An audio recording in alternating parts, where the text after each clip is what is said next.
नमस्कार, आप देख रहे हैं न्यूज 18 बिहार झारखंड का डिजिटल प्लेटफॉर्म और मैं हूं आपके साथ विभा उपाध्याय। क्या ईरान के सुप्रीम लीडर की मौत की खबर ने कश्मीर घाटी में हलचल मचा दी है? क्यों सैकड़ों लोग सड़कों पर उतर आए और इसका असर सिर्फ मिडिल ईस्ट ही नहीं, भारत के अंदरूनी हालात पर भी पड़ सकता है। आइए समझते हैं इस पूरी रिपोर्ट को। कश्मीर घाटी में उस वक्त माहौल अचानक से गर्मा गया जब ईरान के supreme leader Ayatollah Ali Khamenei की अमेरिका इजराइल के कथित सैन्य ऑपरेशन में मौत की खबर सामने आ गई। रिपोर्ट्स ये कहती है कि सैकड़ों प्रदर्शनकारी सड़कों पर उतर आए। उनके हाथों में खामनेई के पोस्टर और बड़ी बड़ी तस्वीरें थीं। प्रदर्शनकारियों ने खामनेई जिंदाबाद और अमेरिका इजराइल मुर्दाबाद जैसे नारे लगाए। बताया जा रहा है कि अमेरिका और इजराइल ने संयुक्त रूप से ऑपरेशन एपिक फ्यूरी नाम से एक बड़ा सैन्य अभियान चलाया। इस ऑपरेशन में अली खामनेई की मौत की खबर सामने आई और इसी खबर ने तहलका जैसे मचा दिया हो। खामनेई को चाहने वाले और उनके सिद्धांतों के, उनकी रणनीति के करीब अपने आप को देखने वाले अब भारत में भी कई क्षेत्रों में विरोध के स्वर उठ रहे हैं।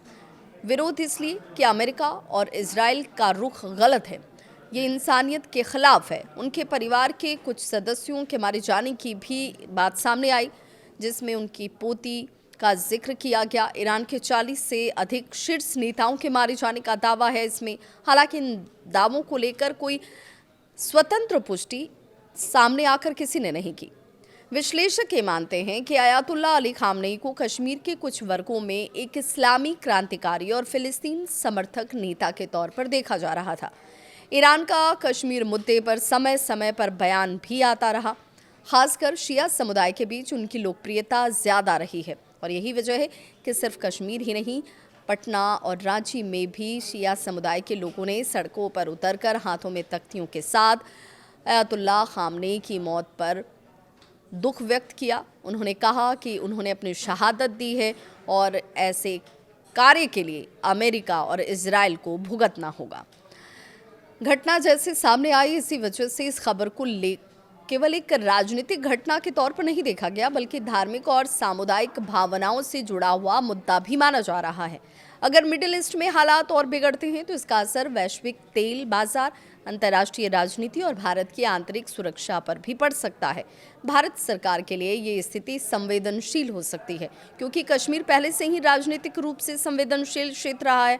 अब नजर रहेगी क्या ये प्रदर्शन शांतिपूर्ण रहते हैं या फिर मिडिल ईस्ट में संघर्ष और ज़्यादा बढ़ जाएगा, और क्या अंतर्राष्ट्रीय समुदाय कोई मध्यस्थता करेगा। एक क्षेत्रीय सैन्य कार्रवाई की खबर ने हजारों किलोमीटर दूर कश्मीर घाटी में भावनात्मक प्रतिक्रियाओं को तो पैदा कर ही दिया है। ये दिखाता है कि आज की दुनिया कितनी जुड़ी हुई है, जहां एक देश की घटना का असर दूसरे महाद्वीप तक महसूस किया जाता है। आप इस पूरे घटनाक्रम को कैसे देखते हैं? क्या ये सिर्फ भावनात्मक प्रतिक्रिया है या बड़े भू राजनीतिक बदलाव का संकेत है? कमेंट में अपनी राय साझा करें।